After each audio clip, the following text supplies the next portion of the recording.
નમસ્કાર વિદ્યાર્થી મિત્રો। તો ધોરણ 11 સાયન્સ ભૌતિક વિજ્ઞાનમાં આપણે અત્યારે ચેપ્ટર નંબર 2 ચાલી રહ્યું છે, જે ચેપ્ટર છે આપણું એકમ અને માપન। તો આ એકમ અને માપન ચેપ્ટરના આગળના વિડિયો લેક્ચરમાં આપણે ત્રુટિ વિશેની વાત કરી ગયા છીએ અને ત્રુટિના પ્રકારો વિશેની વાત કરી ગયા છીએ કે ત્રુટિ એટલે શું, કે આપણે જ્યારે કોઈ પણ ભૌતિક રાશિનું માપન કરીએ છીએ ત્યારે આ માપનનું જે આપણને મૂલ્ય મળે છે એ મૂલ્ય આપણને સંપૂર્ણપણે સાચું મૂલ્ય મળતું નથી। આપણું જે માપેલું મૂલ્ય છે એમાં કંઈક ને કંઈક આપણને અચોકસાઈ જોવા મળે છે। તો આ જે માપેલા મૂલ્યમાં આપણને જે પણ કાંઈ અચોકસાઈ રહી ગઈ છે એનું જ શું કહેતા હતા આપણે, ત્રુટિ, બરાબર। અને એના પછી આપણે ત્રુટિના પ્રકારો વિશેની વાત કરી ગયા કે ત્રુટિના મુખ્યત્વે બે પ્રકાર હતા, એક હતું વ્યવસ્થિત ત્રુટિ અને એક હતી અવ્યવસ્થિત ત્રુટિ, બરાબર। તો એમાં આપણે વાત કરી ગયા કે વ્યવસ્થિત ત્રુટિ, આગળના વિડિયો લેક્ચરમાં આપણે વ્યવસ્થિત ત્રુટિ એટલે શું, વ્યવસ્થિત ત્રુટિ ક્યારે ઉદ્ભવે અને વ્યવસ્થિત ત્રુટિના મુખ્યત્વે પ્રકારો અને આ ત્રુટિનું આપણે નિવારણ કેવી રીતે લાવી શકીએ। તો વ્યવસ્થિત ત્રુટિની સંપૂર્ણપણે માહિતી આપણે આગળના વિડિયો લેક્ચરમાં મેળવી ગયા છીએ। હવે આજના આ વિડિયો લેક્ચરમાં આપણે અવ્યવસ્થિત ત્રુટિ કે જે ત્રુટિનો બીજો પ્રકાર હતો અવ્યવસ્થિત ત્રુટિ, તો અવ્યવસ્થિત ત્રુટિની આજે આપણે વાત કરવાના છીએ। અને આ ઉપરાંત આપણે એક બીજા પ્રકારની ત્રુટિ જે છે લઘુત્તમ માપ ત્રુટિ, તો એના વિશેની પણ વાત આજના આ વિડિયો લેક્ચરમાં આપણે કરી લેશું। તો સૌથી પહેલા આપણે જોઈએ અવ્યવસ્થિત ત્રુટિ। તો હવે આપણે વાત કરીએ અવ્યવસ્થિત ત્રુટિની, બરાબર। તો જોઈએ કે અવ્યવસ્થિત ત્રુટિ કોને કહેવાય। અવ્યવસ્થિત ત્રુટિ જેને ઇંગ્લિશમાં કહેશું રેન્ડમ એરર। તો અવ્યવસ્થિત ત્રુટિ કોને કહેવાય, તો સૌથી પહેલા તો અવ્યવસ્થિત ત્રુટિને આપણે શું જોઈ લઈએ, વ્યાખ્યા, બરાબર। તો અવ્યવસ્થિત ત્રુટિની સૌથી પહેલા આપણે જોઈએ વ્યાખ્યા। તો એવા પ્રકારની ત્રુટિ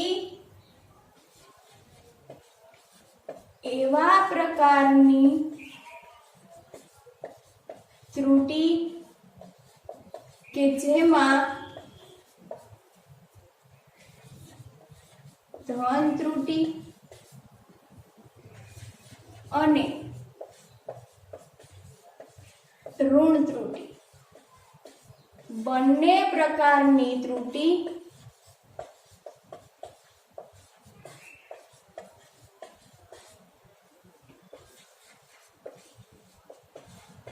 એક સાથે જોવા મળે, તો આવી ત્રુટિને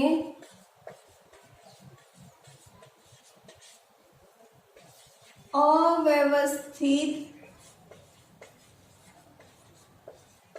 ત્રુટિ કહે છે। જો વ્યાખ્યામાં શું કહે છે કે એવા પ્રકારની ત્રુટિ કે જેમાં ધન ત્રુટિ અને ઋણ ત્રુટિ બંને પ્રકારની ત્રુટિ એક સાથે જોવા મળે, તો આવી ત્રુટિને શું કહેવાય, અવ્યવસ્થિત ત્રુટિ। તો અહીંયા તો સૌથી પહેલા ધન ત્રુટિ કોને કહેવાય અને ઋણ ત્રુટિ કોને કહેવાય એ તમને સમજમાં હોવું જોઈએ। તો આગળ તમે અભ્યાસ કરી ગયા કે ધન ત્રુટિ કોને કહેવાય અને ઋણ ત્રુટિ કોને કહેવાય। ધન ત્રુટિ એટલે શું, કે ધન ત્રુટિ એટલે કે સાચા મૂલ્ય કરતા તમને વધારે મૂલ્ય મળેલું હોય, તો એમાં તમને કેવી ત્રુટિ જોવા મળે, ધન ત્રુટિ। અને ઋણ ત્રુટિ ક્યારે જોવા મળે, તો સાચા મૂલ્ય કરતા જો તમે માપેલું મૂલ્ય છે એ તમને કેવું મળે, ઓછું મળે, તો એવી ત્રુટિ તમને કેવી મળે, ઋણ ત્રુટિ, બરાબર। હવે તમે જ્યારે પણ તમે કોઈ પણ પ્રયોગ કરો છો, કોઈ પણ પ્રેક્ટિકલ કરો છો, બરાબર, ત્યારે તમને ઋણ ત્રુટિ પણ મળશે અને ધન ત્રુટિ પણ મળશે, બંને ત્રુટિ તમને એક સાથે જોવા મળે। એવા પ્રકારની ત્રુટિને કેવી ત્રુટિ કહેવાય છે, અવ્યવસ્થિત ત્રુટિ કહે છે। બરાબર. હવે આ જે અવ્યવસ્થિત ત્રુટી છે એ ઉદ્ભવવાનું મુખ્ય કારણ શું? બીજો પોઈન્ટ જોઈએ તો અવ્યવસ્થિત ત્રુટી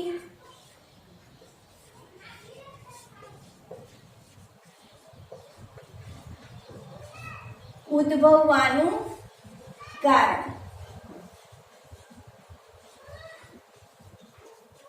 તો અવ્યવસ્થિત ત્રુટી છે એ ક્યારે ઉદ્ભવે? તો અવ્યવસ્થિત ત્રુટી ઉદ્ભવવાનું કારણ એટલે કે અવ્યવસ્થિત ત્રુટી છે એ ક્યારે ઉદ્ભવતી હોય? તો અવ્યવસ્થિત ત્રુટી તમને ક્યારે મળશે? તો પ્રયોગ પર અસર કરતા બાહ્ય પરિબળોના કારણે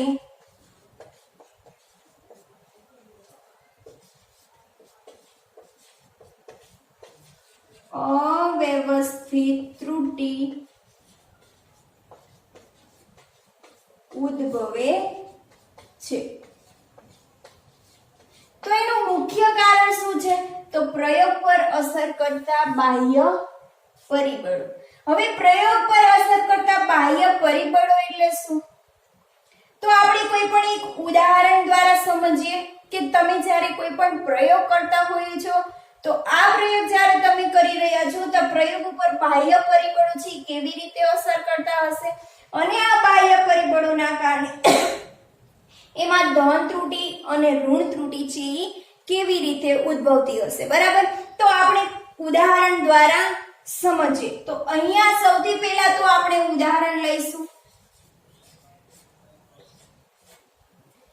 તો ઉદાહરણમાં સૌથી પહેલા આપણે લઈએ લોલકનું ઉદાહરણ.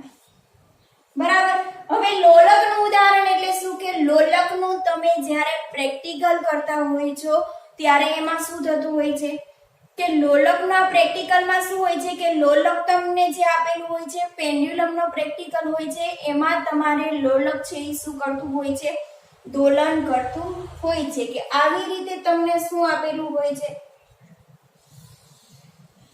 લોલક આપેલું હોય છે અને આ લોલકમાં શું હોય છે કે આ લોલક છે એ દોલન કરતું હોય છે. કે આવી રીતે તમને દોલન થતું જોવા મળે છે અને ત્યાંથી પછી શું થાય છે?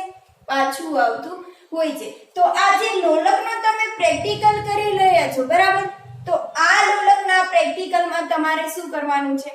તો આ લોલકના પ્રેક્ટિકલમાં તમારે ટોટલ 20 દોલનો થાય. આ 20 દોલનોનો તમારે શું કરવાનો છે? સમય નોંધવાનો છે. બરાબર. પ્રેક્ટિકલ તમારે આવો આપેલો છે કે ટોટલ 20 દોલનો માટેનો સમય નોંધો. હવે આ 20 દોલનો થાય છે ત્યારે સંપૂર્ણ 20 દોલનોનો તમે સમયગાળો નોંધો છો. પ્રેક્ટિકલની શરૂઆત કરો છો. બરાબર. તો શરૂઆતમાં તમે જ્યારે ફર્સ્ટ રીડિંગ લ્યો છો ત્યારે ફર્સ્ટ રીડિંગમાં તમારે શું કરવાનું હોય છે? ટોટલ 20 દોલનોનો સમય નોંધવાનો હોય છે. તો 20 દોલનોનો સમય. હવે આ 20 દોલનોનો સમય પહેલી વાર તમે પ્રેક્ટિકલ કર્યું ત્યારે 20 દોલનોનો સમય તમને મળે છે 30 સેકન્ડ. હવે તમે શું કરશો?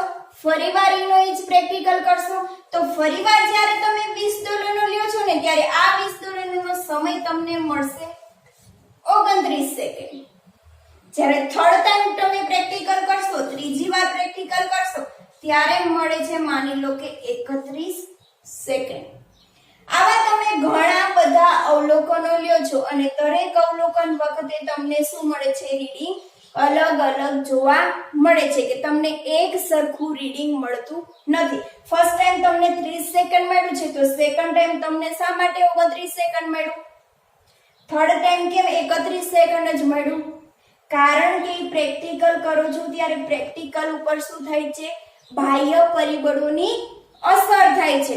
બાહ્ય પરિબળોની અસર થાય છે તો અહીંયા કયા બાહ્ય પરિબળોની અસર થઈ હશે? તો અહીંયા જુઓ, જ્યારે લોલક છે એ તમારે દોલન કરતું હોય છે ત્યારે શું થતું હોય છે? હવા સાથે ઘર્ષણ થતું હોય છે. ક્યારેક છે એ હવા સાથે વધારે ઘર્ષણ થાય તો તમને સમય છે એ ઓછો મળે. ક્યારેક છે એ ઘર્ષણ ઓછું થાય તો તમને શું થાય? સમય છે એ વધારે મળે. બરાબર. તો અહીંયા બાહ્ય પરિબળ કઈ અસર કરે છે? હવાનો અહીંયા અસર થવાથી તમને દરેક વખતે શું થાય છે? સમયગાળો છે એ તમને અલગ અલગ મળતો હોય છે. એક સરખું તમને રીડિંગ જોવા મળતું નથી. હવે અહીંયા જુઓ 30 સેકન્ડ તમને મળી છે. બરાબર. અહીંયા તમારું રીડિંગ શું થઈ ગયું? ઘટી ગયું. તો અહીંયા તમારું રીડિંગ ઘટી જવાથી તમને કેવી ત્રુટિ ઉદ્ભવશે? ઋણ ત્રુટિ. હવે અહીંયા ત્રીજું રીડિંગ જુઓ તો તમારો સમય પાછો કેવો વધી ગયો. તો આ સમય વધવાથી અહીંયા કેવી ત્રુટિ ઉદ્ભવી છે? ધન ત્રુટિ ઉદ્ભવશે. તો આવી રીતે ક્યારેક તમને ધન ત્રુટિ મળશે અને ક્યારેક તમને ઋણ ત્રુટિ મળશે. બરાબર. તો આ ધન ત્રુટિ અને ઋણ ત્રુટિ છે બંને પ્રકારની એક સાથે ઉદ્ભવતી હોય તો આવા પ્રકારની ત્રુટિને કેવી કહેવામાં આવે છે? અવ્યવસ્થિત ત્રુટિ. અને અવ્યવસ્થિત ત્રુટિ ક્યારે ઉદ્ભવે? કે જ્યારે આપણે પ્રયોગ કરતા હોઈએ છીએ ત્યારે પ્રયોગ ઉપર બાહ્ય પરિબળોની શું થતી હોય છે? અસર થતી હોય છે અને આ અસરના કારણે આપણને અવ્યવસ્થિત ત્રુટિ ઉદ્ભવે છે. બરાબર. હવે આવી જ રીતે તમે બીજો પણ પ્રયોગ કરી રહ્યા છો. માની લો કે બીજા પ્રયોગમાં તમારે શું કરવાનું છે? બીજા પ્રયોગમાં તમારે આપેલું છે તમારે તારનો અવરોધ માપવાનો છે. શું કરવાનું છે? તારનો અવરોધ માપવાનો છે. તો આ તારનો અવરોધ તમે માપો છો તો ઓહમના નિયમ પરથી અવરોધનું ઇક્વેશન શું આવશે? R = V/I. હવે જ્યારે તમે આ તારનો અવરોધ મેઝર કરો છો ત્યારે તાર ઉપર છે એ શું થશે? તાપમાનની અસર થશે. પહેલું રીડિંગ તમે જ્યારે લેશો ત્યારે આ તારનું તાપમાન કંઈક અલગ હશે. તાપમાન અલગ હોવાના કારણે તમને અવરોધ છે એ કંઈક અલગ મળશે. હવે બીજું રીડિંગ લેશો ત્યારે માની લો કે તારનું તાપમાન છે એ વધી ગયું તો ત્યારે પણ તમને શું થશે? અવરોધ કંઈક અલગ મળશે. દરેક વખતે તમને અવરોધ છે એ સરખો મળશે નહીં, કારણ કે એના ઉપર શું થાય છે? તાપમાનની અસર થતી હોય છે, કોઈ પણ બાહ્ય પરિબળોની અસર થતી હોય છે અને એના કારણે તમને શું થાય છે? જો તાપમાન વધી જશે તો એનો અવરોધ શું થશે? વધશે. તાપમાન ઘટશે તો એનું રીડિંગ છે એ ઘટશે. તો આવી રીતે ક્યારેક તમારે અવરોધમાં વધારો થશે, ક્યારેક તમને અવરોધમાં શું થશે? ઘટાડો થતો જોવા મળશે. તો આ તાપમાનની અસર થવાથી, બાહ્ય પરિબળની અસર થવાથી આ પ્રકારના પ્રેક્ટિકલ છે એમાં ધન ત્રુટિ પણ ઉદ્ભવે છે અને ઋણ ત્રુટિ પણ ઉદ્ભવે છે. બંને પ્રકારની ત્રુટિ ઉદ્ભવતી હોવાથી આવા પ્રકારની ત્રુટિને શું કહે છે? અવ્યવસ્થિત ત્રુટિ કહે છે. અને અવ્યવસ્થિત ત્રુટિ ઉદ્ભવવાનું કારણ મુખ્ય છે બાહ્ય પરિબળો. કે બાહ્ય પરિબળો છે એ અસર કરતા હોય છે. એના ઉદાહરણ દ્વારા પણ આપણે સમજી ગયા કે બાહ્ય પરિબળો છે કોઈ પણ પ્રેક્ટિકલ કરતા હોઈએ છીએ ત્યારે બાહ્ય પરિબળો છે કેવી રીતે અસર કરતા હોય છે. બરાબર. હવે જે આ અવ્યવસ્થિત ત્રુટિ છે એ અવ્યવસ્થિત ત્રુટિ ઉદ્ભવી છે. બરાબર. તો હવે એનું આપણે નિવારણ લાવવું હોય તો અવ્યવસ્થિત ત્રુટિનું નિવારણ છે એ કેવી રીતે લાવી શકીએ? તો અવ્યવસ્થિત ત્રુટિનું આપણે શું કરવું છે? નિવારણ લાવવું છે. તો અવ્યવસ્થિત ત્રુટિનું નિવારણ લાવવાથી આપણે શું કરી શકીશું? સાચું મૂલ્યની નજીકનું મૂલ્ય આપણે મેળવી શકીશું. એનું નિવારણ કઈ રીતે આવશે? તો વધારે રીડિંગ લઈ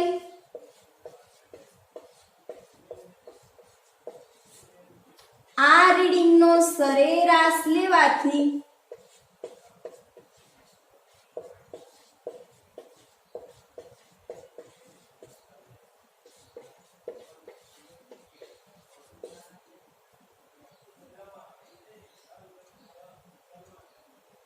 અવ્યવસ્થિત ત્રુટિનું નિવારણ લાવી શકાય છે.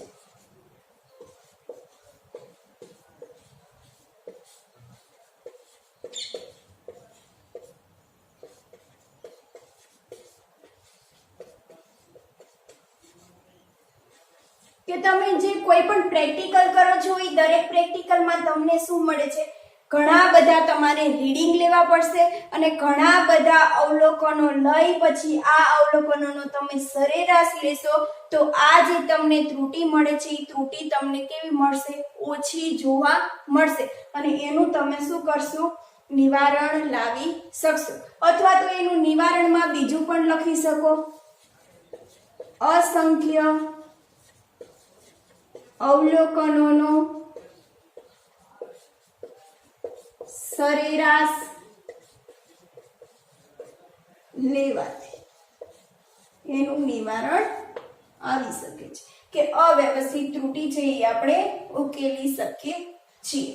બરાબર. હવે આ જે અવ્યવસ્થિત ત્રુટિ છે એ અવ્યવસ્થિત ત્રુટિનું આપણે નિવારણ કેવી રીતે લાવી શકીએ છીએ એ આપણને ખબર પડી ગઈ. હવે આના પછી જો કે અવ્યવસ્થિત ત્રુટિ છે એનું કારણ આપણે કેવું હોય છે, અનનોન હોય છે કે અવ્યવસ્થિત જે ત્રુટિ ઉદ્ભવી છે એ ત્રુટિ શેના કારણે ઉદ્ભવી છે, બરાબર. એનું કારણ છે એ આપણે જાણી શકતા નથી. તો અવ્યવસ્થિત ત્રુટિ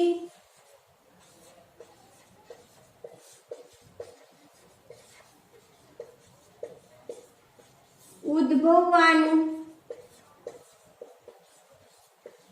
કારણ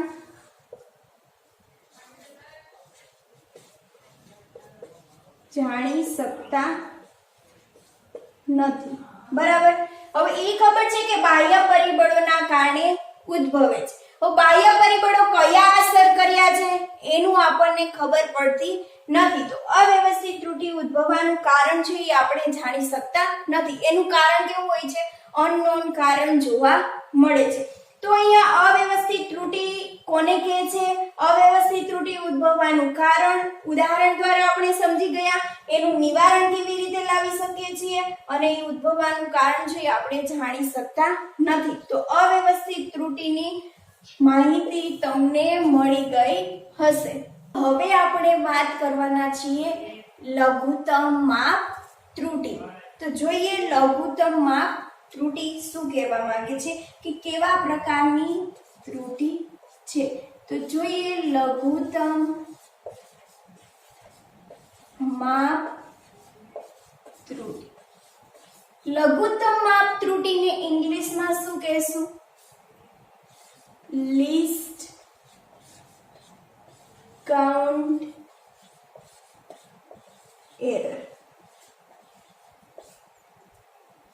તો આ લઘુત્તમ માપ ત્રુટિ, તો લઘુત્તમ માપ ત્રુટિ સમજતા પહેલા સૌથી પહેલા આપણે શેનો વિશેની માહિતી મેળવવી જોઈએ, તો લઘુત્તમ માપ ત્રુટિ સમજતા પહેલા આપણને લઘુત્તમ માપ એટલે શું એના વિશેની ખબર હોવી જોઈએ.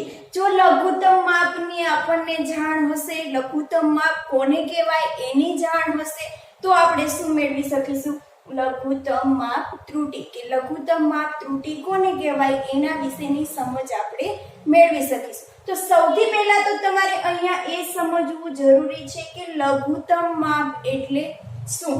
તો જોઈએ લઘુત્તમ માપ.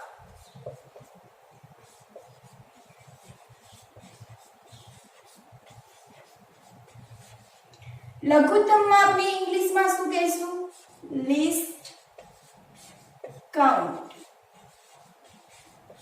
અને આને શોર્ટ ફોર્મમાં જો તમારે દર્શાવવું હોય તો L.C વડે તમે શું કરી શકો, દર્શાવી શકો. હવે આ લઘુત્તમ માપ એટલે શું, તો એની વ્યાખ્યા જોઈએ કે લઘુત્તમ માપ કોને કહેવાય, તો કોઈ પણ સાધન વડે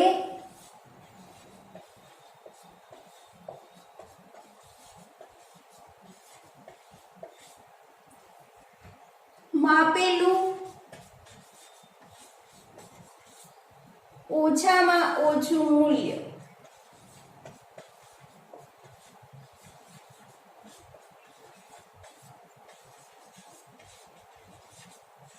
જેને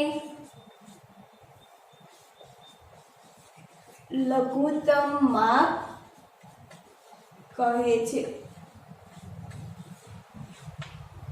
કે કોઈ પણ સાધન વડે તમે ઓછામાં ઓછું કેટલું મૂલ્ય માપી શકો, બરાબર. એ જેટલું તમને ઓછામાં ઓછું મૂલ્ય મળશે એ ઓછામાં ઓછા મૂલ્યને શું કહેવામાં આવે છે? લઘુત્તમ માપ કહે છે. તો ઉદાહરણ દ્વારા સમજીએ તો માની લો કે કોઈ એક શું આપેલી છે? મીટર પટ્ટી આપેલી છે, અથવા તો તમારી પાસે જે અત્યારે તમે જનરલી જે માપવા માટે તમે સ્કેલનો ઉપયોગ કરો છો એ સ્કેલની વાત કરો, અથવા તો તમે મીટર પટ્ટીની વાત કરો, બરાબર. તો આ તમને શું આપેલું છે? મીટર પટ્ટી આપેલી છે. હવે જોજો તમારી પાસે જે તમને સ્કેલ આપેલી હોય છે, નાની સ્કેલનો તમે જે ઉપયોગ કરતા હોય છો, આ સ્કેલમાં શું હોય છે? 15 સેન્ટીમીટર સુધીનો તમને અંકન આપેલું હોય છે, કે 15 સેન્ટીમીટર સુધીની તમને સ્કેલ આપેલી હોય છે. તો અહીંયા જોઈએ કે જો માની લો કે આ શું છે?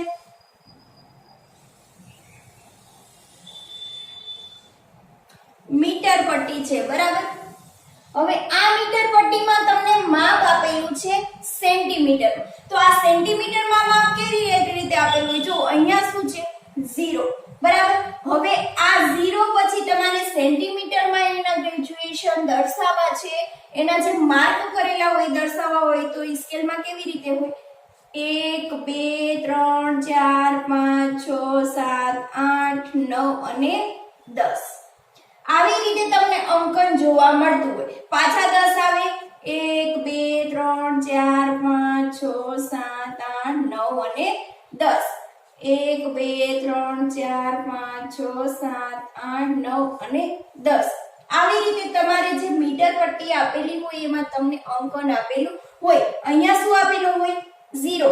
0 પછી અહીંયા કેટલું આવે? 1 સેન્ટીમીટર. અહીંયા કેટલું મળશે? 2 સેન્ટીમીટર. પછી આવશે 3 સેન્ટીમીટર. આવી રીતે તમને 15 સેન્ટીમીટર સુધીની તમને શું આપેલી હોય છે? સ્કેલ આપેલી હોય છે. હવે તમારે જાણવું છે કે આ સ્કેલની મદદથી હું ઓછામાં ઓછું કેટલું માપ કરી શકીશ, બરાબર. તો આ સ્કેલની મદદથી જો તમારે જાણવું હોય કે ઓછામાં ઓછું કેટલું માપ થાય, સ્કેલના અત્યારે ગ્રેજ્યુએશન તમને આપેલા છે સેન્ટીમીટરમાં. હવે જો ઓછામાં ઓછું માપ એટલે શું? તો અહીંયા 0 થી 1 સેન્ટીમીટર સુધી તમને ટોટલ કેટલા વિભાગ આપેલા છે? 1 2 3 4 5 6 7 8 9 ને 10. કેટલા વિભાગ આપેલા છે? 10. જ્યારે તમારી પાસે 10 વિભાગ આપેલા છે ત્યારે એ 10 વિભાગનું મૂલ્ય તમારી પાસે કેટલું છે? 1 સેન્ટીમીટર. પરંતુ તમારે ઓછામાં ઓછું મૂલ્ય મેળવવાનું છે કે ઓછામાં ઓછું તમે કેટલું માપી શકો. તો ઓછામાં ઓછું મેળવવા માટે તમારે શું કરવું પડશે? આ એક જ વિભાગનું મૂલ્ય તમારે મેળવવું પડશે, કે આ સ્કેલની મદદથી તમે આ એક વિભાગનું મૂલ્ય શું કરો છો? માપી શકો છો, બરાબર. તો અહીંયા તમારે 10 વિભાગ આપેલા છે ત્યારે 10 વિભાગનું મૂલ્ય કેટલું છે? 1 સેન્ટીમીટર. કે 10 વિભાગ આપેલા છે, 10 વિભાગ હોય ત્યારે એનું તમે મૂલ્ય કેટલું માપી શકો છો? 1 સેન્ટીમીટર. પરંતુ આપણે તો અહીંયા લઘુત્તમ માપ મેળવવાનું છે.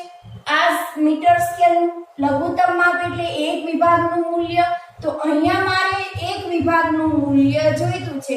તો 10 વિભાગનું મૂલ્ય 1 સેન્ટીમીટર હોય તો એક વિભાગનું મૂલ્ય કેટલું મળે? તો અહીંયા જો ક્રોસ ગુણાકાર કરો તો 1 ગુણ્યા 1 છેદમાં શું થશે? 10. જે માપ મળશે એ શેમાં મળશે? સેન્ટીમીટરમાં. તો અહીંયા શું થઈ ગયું? 1/10 એટલે આનું મૂલ્ય મળશે 0.1 સેન્ટીમીટર.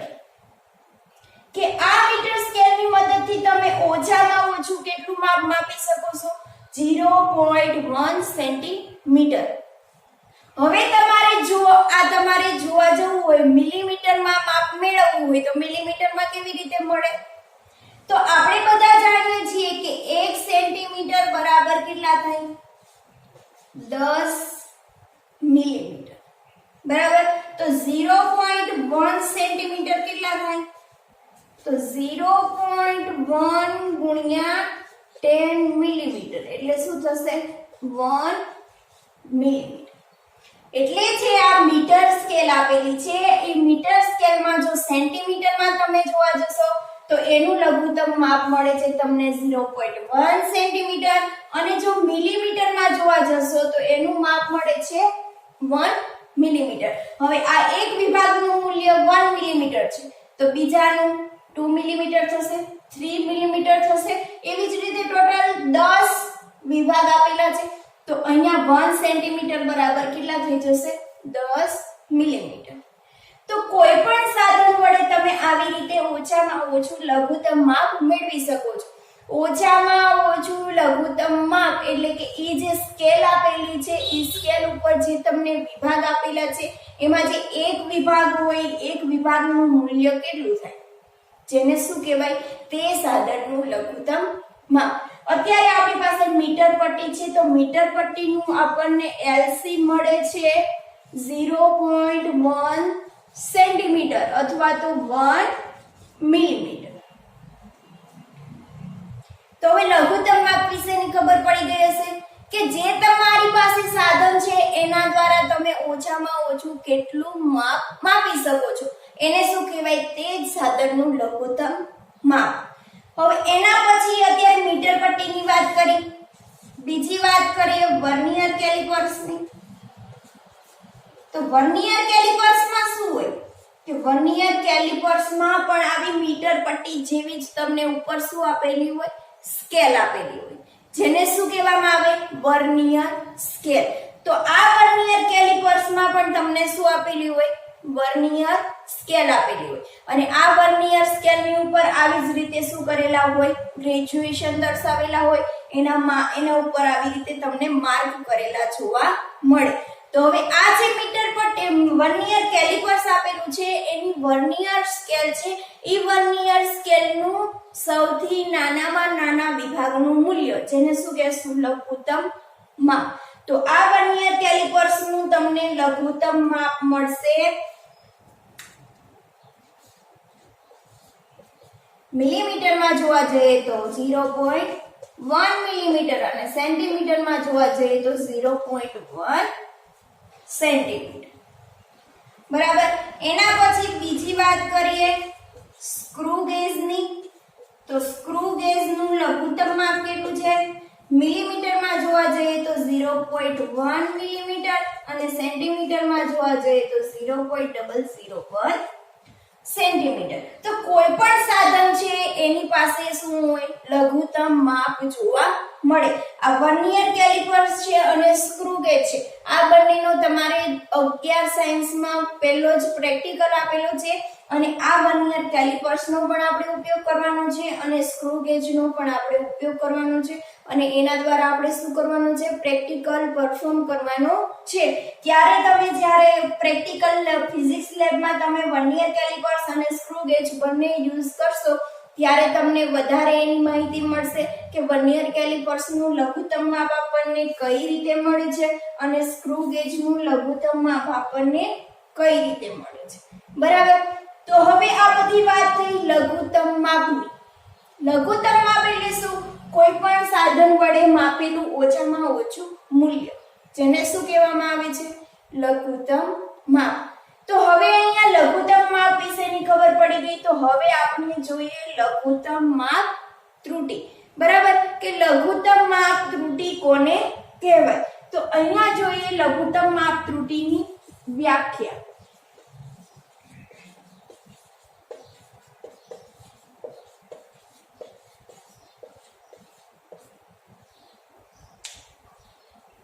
તો લઘુત્તમ માપ ત્રુટિની વ્યાખ્યા શું થશે લઘુત્તમ માપ ત્રુટિની વ્યાખ્યામાં આવશે લઘુત્તમ માપ ત્રુટિની વ્યાખ્યા એટલે શું કે કોઈ પણ સાધન વડે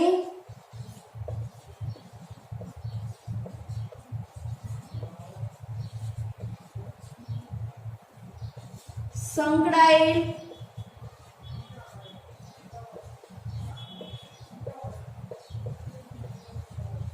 લઘુત્તમ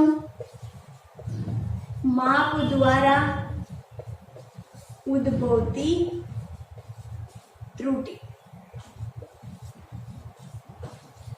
જેને લઘુત્તમ માપ ત્રુટિ કહે છે. કે કોઈ પણ સાધન જોડે શું સંકળાયેલું હોય છે?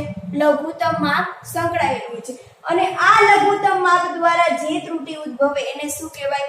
લઘુત્તમ માપ ત્રુટિ. હવે આ લઘુત્તમ માપ ત્રુટિ એટલે શું? માની લો કે આપણે મીટર પટ્ટીથી માપન કરીએ છીએ. હવે આ મીટર પટ્ટીનું લઘુત્તમ માપ કેટલું છે? 1 મિલીમીટર અથવા તો 0.1 સેન્ટીમીટર. હવે આ મીટર પટ્ટીનું તમે વારંવાર માપન કરો છો તો એકવાર એવો સમય આવશે કે આ મીટર પટ્ટીના જે લઘુત્તમ માપ છે એના જે આ મિલીમીટરના જે તમને અંકનો જોવા મળે છે એ શું થઈ જશે? ઘસાઈ જશે. વારંવાર ઉપયોગ કરવાથી મિલીમીટરના જે તમને આ માર્ક કરેલા છે, ગ્રેજ્યુએશન કરેલા છે, ઈ તમે શું થશે? ઘસાઈ જશે. એના કારણે આ સ્કેલ છે એ શું થશે? ખરાબ થઈ જશે. બરાબર? તો આ સ્કેલ ખરાબ થઈ જવાના કારણે જ્યારે તમે આ સ્કેલની મદદથી કોઈ પણ માપન કરશો ત્યારે આ માપન છે એમાં જો આ મિલીમીટરના જે અંકનો આપેલા છે એ ઘસાઈ ગયેલા હોવાથી એમાં તમને શું મળશે? અચોકસાઈ વાળું માપન મળશે. બરાબર? એમાં કંઈક ને કંઈક તમને ત્રુટિ જોવા મળશે. સંપૂર્ણ સાચું મૂલ્ય તમે મેળવી શકશો નહીં. કેમ? કારણ કે અહીંયા લઘુત્તમ માપ જે છે એના જે લઘુત્તમ માપના તમને જે અંકન આપેલા છે એ શું થઈ ગયેલા છે? ઘસાઈ ગયેલા છે. બરાબર? તો આ લઘુત્તમ માપના કારણે જ ત્રુટિ ઉદ્ભવી છે. બરાબર? લઘુત્તમ માપ સાથે જ સંકળાયેલું છે. તો આવી ત્રુટિને શું કહેવામાં આવે છે? લઘુત્તમ માપ ત્રુટિ કહેવામાં આવે છે. હવે લઘુત્તમ માપ ત્રુટિ છે એ શેની સાથે સંકળાયેલી છે? લઘુત્તમ માપ સાથે સંકળાયેલી છે. તો અહીંયા લખી નાખીએ લઘુત્તમ માપ ત્રુટિ એ લઘુત્તમ માપ સાથે સંકળાયેલી છે. હવે લઘુત્તમ માપ ત્રુટિ એ લઘુત્તમ માપ સાથે સંકળાયેલી છે. બરાબર? તો લઘુત્તમ માપ છે એ આપણને ક્યારે આપણે જોઈ શકીએ? તો આપણને ખબર છે કે જ્યારે આપણે સચોટતાની વાત કરી હતી તો સચોટતા છે એ શેના ઉપર આધારિત હતી? લઘુત્તમ માપ ઉપર આધારિત હતી. લઘુત્તમ માપ જેમ ઓછું એમ સચોટતા શું મળે?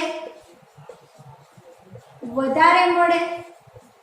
તો લઘુત્તમ માપ જેનું ઓછું હોય એવા સાધનનો ઉપયોગ કરો તો એવું સાધન છે એ કેવું હોય? વધારે સચોટતા વાળું હોય. અને આ વધારે સચોટતા વાળું સાધન ઉપયોગ કરવાથી આપણને જે રીડિંગ મળશે એ કેવું મળશે? વધારે સચોટતા વાળું મળશે. અને આ રીડિંગ વધારે સચોટતા વાળું મળવાથી લઘુત્તમ માપ ત્રુટિ છે એ આપણને કેવી મળે? ઓછી મળે. બરાબર? તો લઘુત્તમ માપ ઓછું એમ સચોટતા વધારે અને સચોટતા વધારે એમ લઘુત્તમ માપ ત્રુટિ કેવી મળશે? ઓછી મળશે. તો આમ લઘુત્તમ માપ ત્રુટિ છે એ લઘુત્તમ માપ ઉપર આધારિત છે. હવે એના પછી જોઈએ તો આ લઘુત્તમ માપ ત્રુટિ છે એ બંને રીતે ઉદ્ભવે છે. વ્યવસ્થિત ત્રુટિ અને અવ્યવસ્થિત ત્રુટિ બંને રીતે ઉદ્ભવે છે. તો લઘુત્તમ માપ ત્રુટિ એ વ્યવસ્થિત અને અવ્યવસ્થિત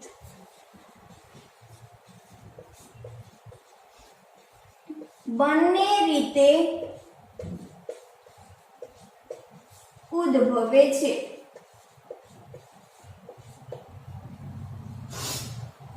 એટલે કે બંને રીતે વ્યવસ્થિત વિશેની પણ આપણે વાત કરી ગયા છીએ અને અવ્યવસ્થિત વિશેની પણ આપણે વાત કરી ગયા છીએ.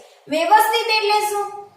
કે જેમાં ધન ત્રુટિ હોય તો માત્ર ધન ત્રુટિ જોવી જોઈએ અને ઋણ ત્રુટિ હોય તો માત્ર ઋણ ત્રુટિ જોવી જોઈએ. બંને એક સાથે ના હોવી જોઈએ. તો આવી ત્રુટિને શું કહેવાય? વ્યવસ્થિત ત્રુટિ કહેવાય. અને અવ્યવસ્થિત ત્રુટિ એટલે શું?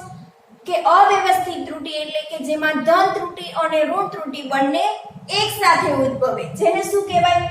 અવ્યવસ્થિત ત્રુટિ.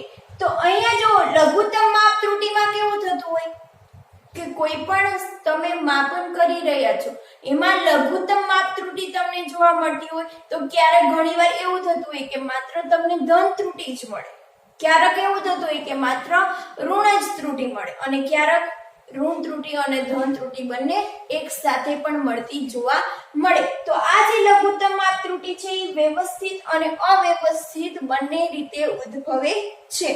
હવે આ જે લઘુત્તમ માપ ત્રુટી છે એ લઘુત્તમ માપ ત્રુટીનું આપણે નિવારણ લાવવું હોય તો એનું નિવારણ કેવી રીતે લાવી શકીએ? તો આ જે લઘુત્તમ માપ ત્રુટીનું આપણે નિવારણ લાવવું છે તો સૌથી પહેલા છે યોગ્ય ગુણવત્તાવાળા સાધનોનો ઉપયોગ કરવાથી. લઘુત્તમ માપ ત્રુટી છે એ લઘુત્તમ માપ સાથે સંકળાયેલી છે તો એવા સાધનોનો તમારે ઉપયોગ ના કરવો જોઈએ કે જેમાં લઘુત્તમ માપના જે અંકોનો હોય છે એ ઘસાઈ ગયેલા હોય. વ્યવસ્થિત રીતે યોગ્ય ગુણવત્તાવાળા સાધનોનો ઉપયોગ કરો કે જેમાં તમને માર્ક છે એ ક્લિયર દેખાય, જેના કારણે તમે રીડિંગ છે એ સારી રીતે લઈ શકો અને એમાં ત્રુટી આવવાની સંભાવના કેવી રહે? ઓછી રહે.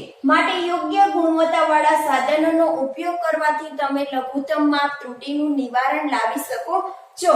હવે બીજું, અસંખ્ય અવલોકનોનો સરેરાશ લેવાથી.